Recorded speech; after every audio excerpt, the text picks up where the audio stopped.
Ever wonder what happens when a fantasy story prioritizes the weight of memory over the thrill of power? Uh, in 2025, the genre is overflowing with spectacle, but one series is quietly redefining what it means to build a truly immersive world. For the past 2 years, solo leveling has dominated the conversation with its stunning visuals and action-packed pacing. But while that series offers a rush of adrenaline, another anime is exploring a far more profound question. What does it mean to live forever when everything else fades? Enter Your Eternity has returned for its third season on Crunchyroll, and it's subtly building a case for being the most emotionally ambitious fantasy anime of the year, created by Yoshitoki Oima, known for A Silent Voice. The series eschews fast-paced leveling systems for a slower, more contemplative journey. The story follows Fushi, an immortal being who experiences life, loss, and love over centuries. Each season reshapes our understanding of the world, using fantasy as a tool for existential exploration rather than mere escapism. Unlike many fantasy adventures, To Your Eternity focuses on survival, not through brute force, but through the persistence of memory. Fushi begins as a shapeless orb cast into the mortal world by an unseen beholder. He learns by imitation, becoming a wolf, then a boy, and eventually something resembling a person. Each form is imprinted with the memory of someone he's lost, turning immortality into a poignant tragedy.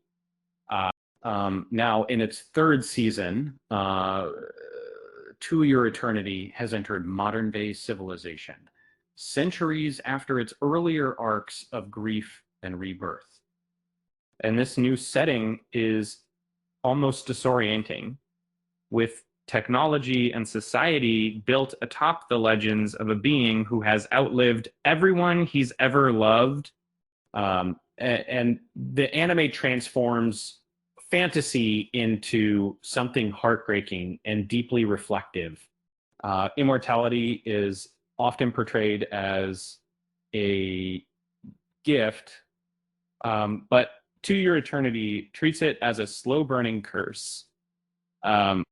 Fushi's endless life is defined by loss, loving and losing mortals while watching generations pass.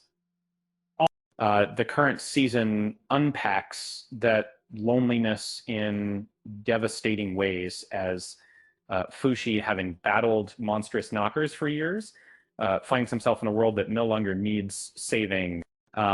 What was once a way to preserve life now serves as a constant reminder of all that's been lost. And the weight of memory becomes unbearable. Yet Fushi doesn't succumb to hopelessness. Remembrance becomes the essential magic system, with each bond becoming another reason to continue existing. To Your Eternity doesn't build outward with bigger maps and higher stakes.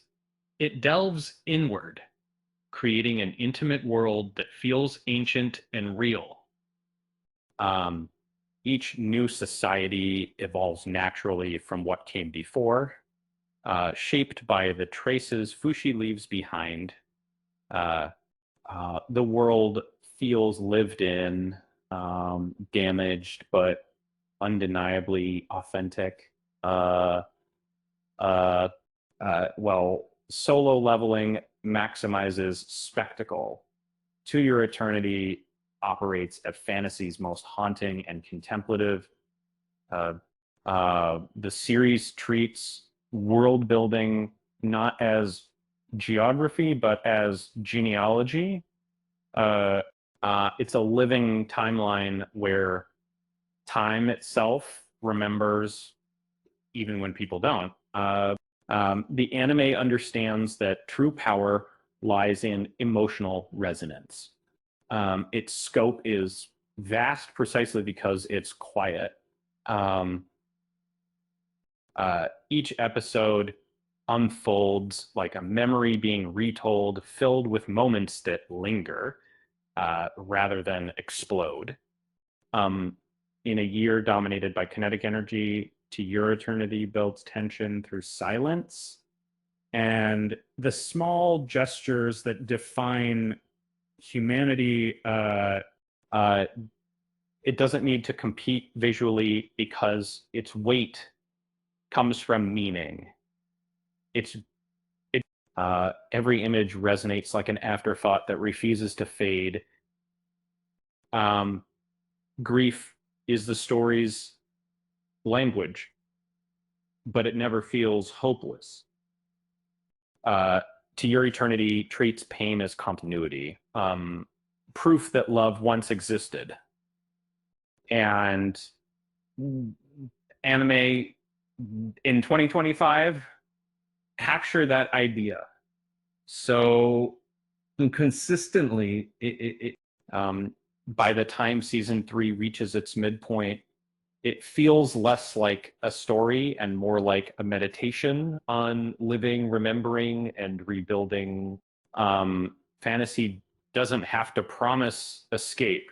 It can promise understanding. The contract of, speaking of remembering, I once tried to live forever by repeatedly hitting the rewind button on my VCR. Uh, it didn't work, but at least I got a good workout for my thumb. And with that said, thanks for watching, and until next time.